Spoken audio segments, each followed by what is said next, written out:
Құрметті студенттер, бүгін факультатив бокс сабағынан ең алдымен бірінші разминкадан бастаймыз.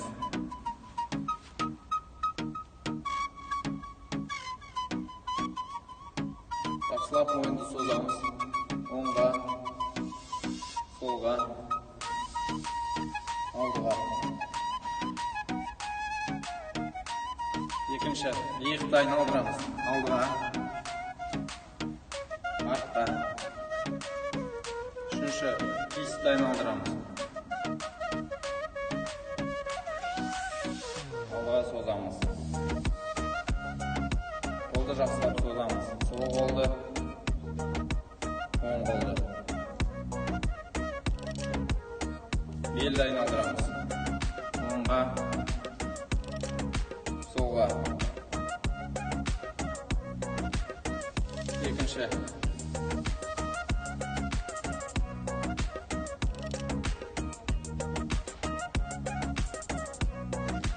Ақырындап төмен қарай созыламыз.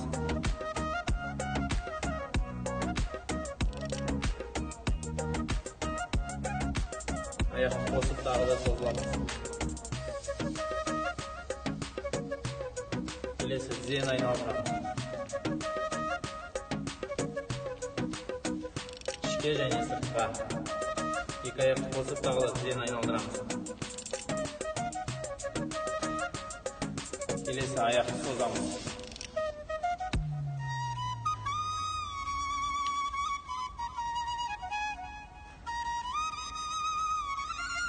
Қысқаша разминкамыз аяқталды. Келесі дене қыздыру үшін 5-10 минут скакалка секірсе болады. Сегодня будем изучать прямые удары. Два прямых удара, двоечку. Первым делом становимся в стойку, учим стойку.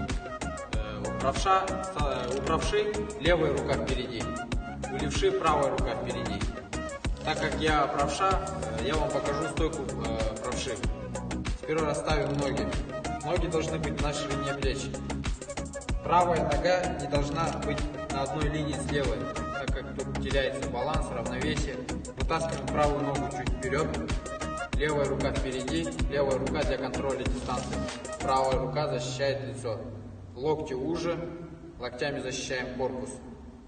Вот боксерская стойка правши. Теперь отпускаем руки, учимся шагать. Два удара. Раз, два. Два шага вперед. Правая сторона полностью поворачивается, потому что корпус почему поворачиваем? Потому что удар становится и длиннее, и мощнее. Тут добавляется масса тела. Еще раз повторяем. Два шага вперед. Раз, два. Вот полностью правая сторона поворачивается. Теперь все то же самое с ударами попробуем в стойке. В боксе руки-ноги едины. Если левая нога шагает вперед, то наносится левую руку.